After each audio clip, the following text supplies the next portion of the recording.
Hello everyone, how are you? Welcome to my channel one step to success. कैसे हैं आप सभी? So friends, आप लोग यहाँ पे जो भी विज्ञान की तैयारी कर रहे हैं, सब्जेक्ट विज्ञान की बेसिक तैयारी कर रहे हैं, वो जुड़ सकते हैं हमारे साथ, क्योंकि हम डेली यहाँ पे आप लोगों की बेसिक साइंस की क्वेश्चन सॉल्व कराते हैं और बहुत ही इंपॉर्टेंट क्वेश्चन यहाँ पे हम सॉल्व करा रहे हैं। फ्रेंड्स, आप लोगों के लिए बहुत ही फ़ायदेमंद होने वाला है। आप आगे जो भी एग्ज़ाम्स की तैयारी कर रहे हैं, जो भी यहाँ पे आप कॉम्पिटेटिव एग्जाम्स की तैयारी कर रहे हो, उन सबके लिए आपकी क्वेश्चंस बहुत ही इंपॉर्टेंट हैं। तो देखिए, आज का जो हमारा सब्जेक्ट है वो विज्ञान का है। ठीक है, और चैनल को सब्सक्राइब कर लीजिएगा फ्रेंड्स। चलिए स्टार्ट करते हैं आज का सेशन। और हमारा पहला क्वेश्चन है, हमें एक इसको मिलाना है। ठीक है, हमें डिजीज़ दिया हुआ है, बीमारी दिया हुआ है, बीमारी किस अंग में होता है, उसका मैच करना है। देखिए ऑप्शंस क्या है यहाँ पे। क्षय रोग को हम टीबी भी कहते हैं। ठीक है, इसको टीबी कहते हैं, टीबी। हैजा, हर्पीस और मलेरिया। तो कौन कौन सा जो रोग है वो किस किस अंग में होता है, वो आपको मैच करना है। चलिए आंसर कीजिए, देखिए मिलाइए। नीचे कोड भी दिया हुआ है। अच्छा, मैं थोड़ा सा मिनिमाइज़ कर देती हूँ, फिर आप लोगों को दिक्कत नहीं होगा। हाँ, अब देखो, अब मिलाओ कौन कौन सा रोग किससे कौन कौन से अंग में होता है।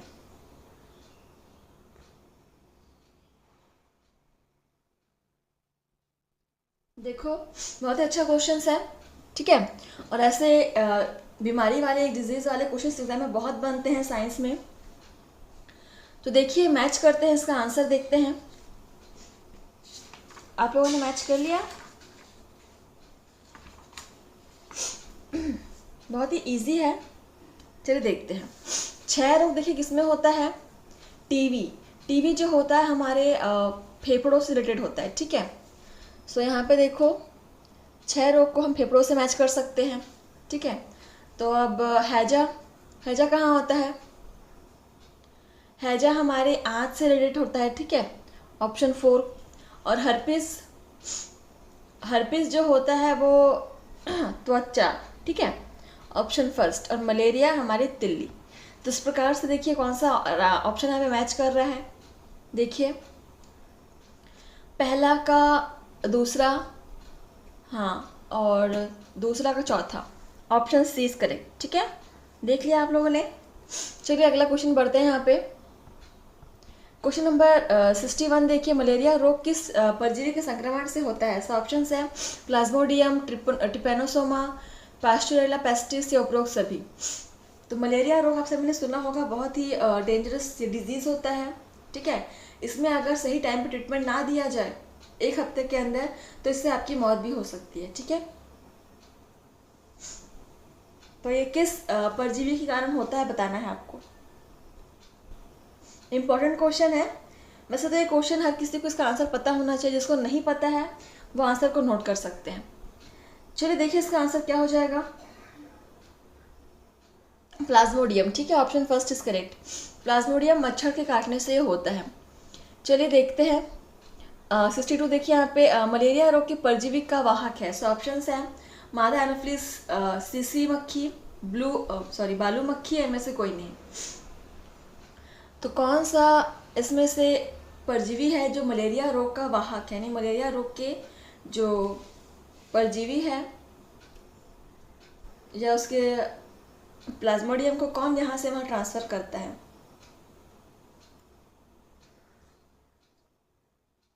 तो राइट आंसर क्या हो जाएगा? ऑप्शन फर्स्ट, फीमेल एनोफिलिस मच्छर या मादा एनोफिलिस मच्छर के थ्रू ही इसका वाहक होता है। ठीक है, क्वेश्चन नंबर 63 देखिए, निम्न में से कौन सा रोग दूषित जल के सेवन से होता है। सो ऑप्शन है यहाँ पे फ्लू, मलेरिया, तपेदिक या हैजा। तो कौन सा रोग जो है वो दूषित जल के सेवन करने से होता है। बहुत ही अच्छा क्वेश्चन है। तो देखिए, मलेरिया तो मच्छर काटने से होता है।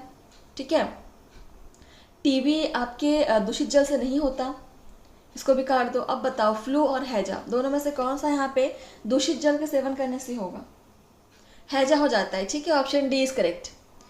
क्वेश्चन नंबर 64 देखिए यहाँ पे, डायलिसिस का प्रयोग किस रोग के इलाज के लिए किया जाता है। सो ऑप्शन है हृदय, स्पाइनल कॉर्ड, किडनी या मस्तिष्क। चलिए, तो ये क्वेश्चन हमने पहले भी कराया हुआ है आपको, बहुत ही इंपॉर्टेंट है। तो देखिए, डायलिसिस का यूज़ हम कहाँ करते हैं? किडनी में करते हैं। ठीक है, option C is correct.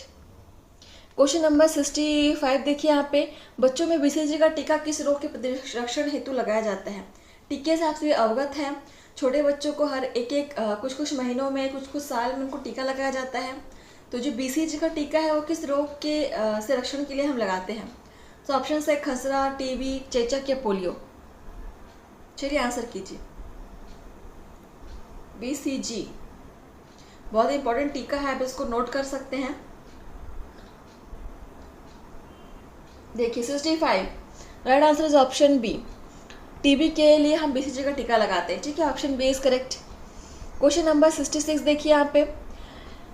Acupuncture का चिकित्सा पद्धति है जिसमें, एक्यूपंक्चर एक चिकित्सा पद्धति है जिसमें क्या करते हैं? तो ऑप्शन देख लीजिए। दर्द निवारण के लिए जड़ी बूटियों का प्रयोग किया जाता है, दर्द निवारण के लिए संबंधित अंगों में सुई चुभाई जाती है, या पीड़ा मुक्ति के लिए शल्य चिकित्सा की जाती है, या उपरोक्त सभी। एक्यूपंक्चर से आप क्या समझते हैं? ये कौन सी पद्धति है चिकित्सा की? किस लिए इसका यूज किया जाता है? पढ़ लीजिए आप लोग क्वेश्चन को।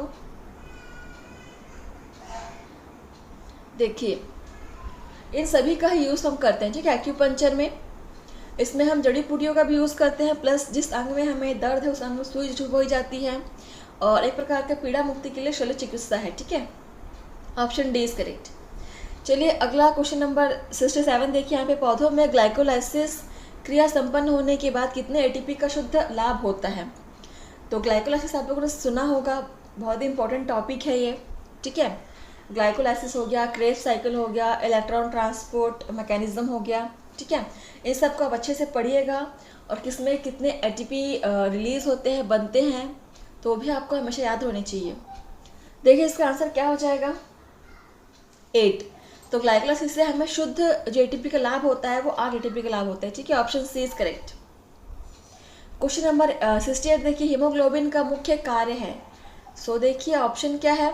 ऑक्सीजन का वहन, बैक्टीरिया को नष्ट करना, एनीमिया का निदान, या उपरोक्त सभी। तो हीमोग्लोबिन का मुख्य कार्य क्या हो जाएगा? देखिए यहाँ पे एनीमिया का निदान नहीं करता हीमोग्लोबिन, और बैक्टीरिया को नष्ट भी नहीं करता है। ये क्या करता है? सिर्फ ऑक्सीजन का संवहन करता है, ठीक है। Option first is correct. Haemoglobin oxygen का परिवहन करता है, संवहन करता है रक्त में। क्वेश्चन नंबर 69 देखिए। हीमोग्लोबिन का महत्वपूर्ण घटक है, सो ऑप्शन है क्लोरीन, लोहा, सोडियम या पोटेशियम। चलिए देखिए।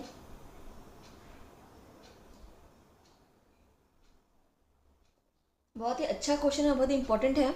हीमोग्लोबिन का एक महत्वपूर्ण घटक होता है जिसे हम आयरन कहते हैं, आयरन यानी लोहा। ऑप्शन बी इज करेक्ट, ठीक है। आई थिंक मुझे सबको लगता है कि आंसर पता होगा इसका।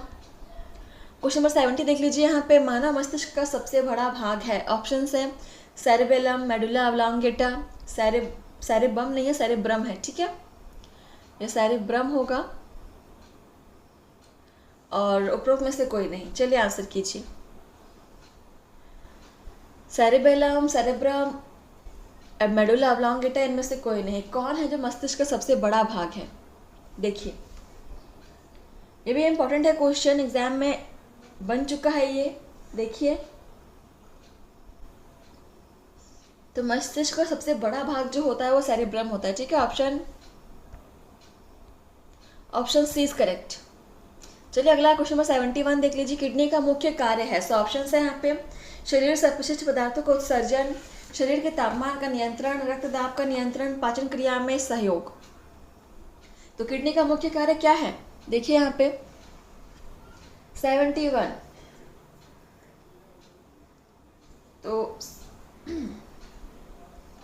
देख लीजिए, किडनी का मुख्य कार्य है शरीर से अपशिष्ट पदार्थों का उत्सर्जन, ठीक है। Option first is correct. Question number 72 देख लीजिए यहाँ पे।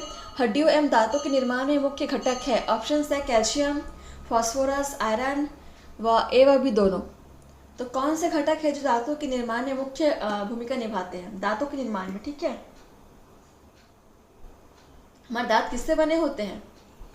सभी को पता होना चाहिए, बहुत ही बेसिक क्वेश्चन है। इसमें कैल्शियम भी होता है प्लस फास्फोरस भी होता है, ठीक है। तो ऑप्शन डी इज करेक्ट। इसको आप नोट कर सकते हैं, इंपॉर्टेंट क्वेश्चन है। क्वेश्चन नंबर 73 देखिए यहाँ पे। मानव शरीर की सबसे छोटी हड्डी, ऑप्शन है वर्टिब्रा, स्टेपस, मेटाकार्पल्स या फैलेंजिन्स।